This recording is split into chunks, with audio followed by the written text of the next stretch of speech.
Belly of a Nation is an insight into Singapore's street food culture. Uh, the cooks known locally as hawkers work indoors under very strict guidelines, in very confined spaces, harsh environment with um, very few benefits, but with a cohort of sometimes 100 to 200 other hawkers, and all together presenting a wide panoply of dishes representing very diverse culinary traditions. It's quite unique, so much so that UNESCO has accorded the Singapore version, the Singapore street food culture, as an intangible cultural heritage. But I want to know more about the people behind the accolade. I mean, I want to know more about the hawkers, how they function, what goes into their food, how they navigate the trials and tribulations of their trade, because by no means is it an easy trade. I mean, the environment, I've said, is harsh. The hours are long, sometimes averaging 18 to 20 hours a day. Prospects for future growth minimal. So why do people get into it, and how do they survive? How do they find meaning out of this?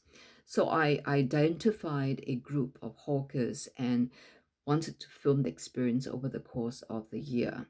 And we began filming on January 2020, without expecting that the year would turn out so dramatic, and that and to see that the impact of COVID-19 on many of on them, especially with the lockdown in Singapore, known as circuit breaker. So by the time we wrapped in September, many of the hawkers had called it quits. Yet others, this is called the strength of the human spirit. Others have found new ways to come together and forge um, a future in the new normal, and which I thought was very interesting. And so I'm very glad that the story is now told and presented internationally on BKK 21, and we're very honored to be selected in the final list.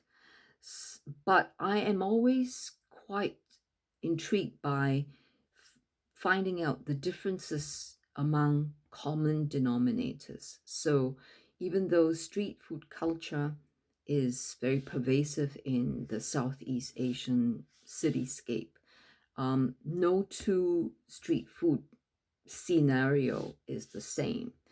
I've only told the Singapore version, and hopefully with BKK, there would be other stories of street food hawkers from the rest of Southeast Asia and Asia.